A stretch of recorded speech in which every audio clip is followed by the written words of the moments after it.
We're expanding the conference centre, and the latest scheme is to roof the whole of this kitchen garden in a big glass dome, so we've got a multi-purpose facility in here. To do that, it means that we've got to move the mulberry tree. It's been saved once before. We thought it was important then, 18 years ago, when we built the Crick Auditorium. It is quite a rare tree, and we're just not Philistines in terms of destroying old trees. So we're actually moving it into the courtyard of the new bedrooms and calling them Mulberry Court. Mulberry Court is a new extension to the campus, predominantly bedroom accommodation for visiting delegates, not only for conferences but for visiting scientists that are going to be here doing their research. We needed to find a home for the mulberry that was enclosed, that would give it the shelter that it needs, and this was a perfect location. The tree is a black mulberry, somewhere in the region of 80 to 100 years old.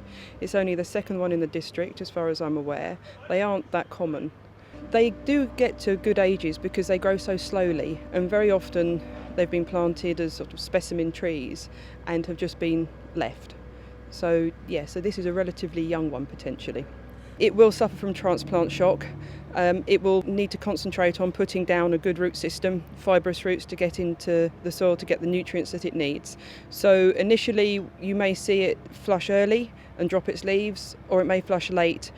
It's a bit of an unknown, but all the trees here are looked after incredibly well. Hence, hopefully the establishment of this will be successful. The planning that's gone into this started a year and a half ago, with us identifying what we could do as far as air spading was concerned with the tree. We had to expose the roots, see what the root ball was doing, and then air spade and cut two sides and expose the other two sides to see where the growth was on that tree. In readiness to do the second air spading a year later in the next growing season, which is what we're doing today prior to the lift. We needed a crane of this size because we think that the lift will be around 15 tonnes, but we do need to allow for a 30-tonne lift because we need to apply pressure gradually as we lift the tree to snap what remaining root ball there is. These cranes are fairly rare in the country, so we need to book those at least 6 months in advance. So it's fairly complex planning a lift like today, and it all come together on one day. We're currently coring through to put the lifting frame underneath the root ball.